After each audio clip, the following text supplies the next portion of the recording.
Aircraft carrier Intrepid in the port of New York. Back in music news, you'll like this. Kiss comments here. Yeah. The aircraft carrier Intrepid in the port of New York City on Tuesday to announce the regrouping of the band, the band's original lineup on a tour in full 70s regalia. You know what that means. Take a look. The Hell Bubbles Over tour. We're going to show every new band how the big boys do it. Yes, Kiss is back and in full effect.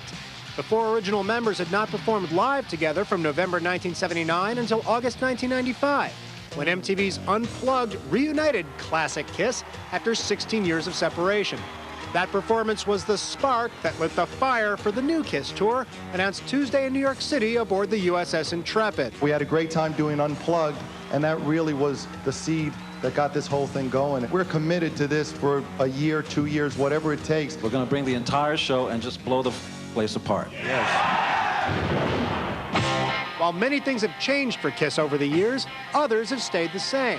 They're still sporting their superhero famous duds. That's me in 1977. This is me in 1996. They haven't traded their heels for flats. Once you walk 8 inches above the ground, it almost becomes second nature. And with a fresh coat of face paint, they are once again ready to take this world by storm. This show, besides the drums going up, all the signature things, Gene flying, me breaking the guitars and doing the splits, Ace doing the smoking guitars, all that stuff, we're going to do the longest show we've ever done. It's going to be bombastic. It's awesome. Stone Temple Pilots, a band normally anything but pyrotechnic, will be the opening act on June 28th. Of course, there was that one time in '93 when STP relived childhood fantasies and performed in Kiss face paint. Kiss was one of those bands. It just, it sucked me up into it. I mean, I wasn't into the Kiss Army, but I sure as hell thought I was Gene Simmons, you know?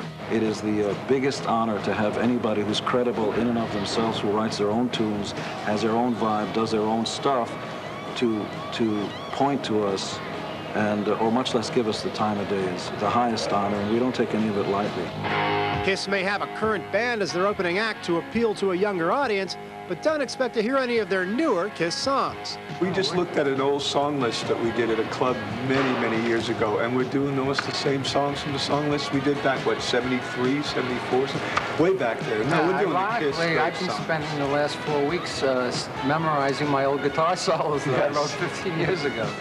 The original members of Kiss may not have performed together in 17 years, but they still remember the good old days, and they're ready to make an impression on a whole new generation. The cool thing about Kiss is that it really brands like an indelible mark in people's minds. So you remember your first Kiss concert like you remember the first time you had sex. We're going to have a good time, on stage and off. We do plan to do shows on stage. We will do the encores back at the hotel. The Kiss traveling theme park of the 70s with Stone Temple Pilots opening up will officially begin in Detroit on June 28th, but it will be preceded by a full-dress warm-up date on June 15th at the K-Rock Weenie Roast in Los Angeles, where the band will be joined by Red Hot Chili Peppers and Everclear. Take it you were never a member of the Kiss Army? Take it any way you want. Whatever. Who knows?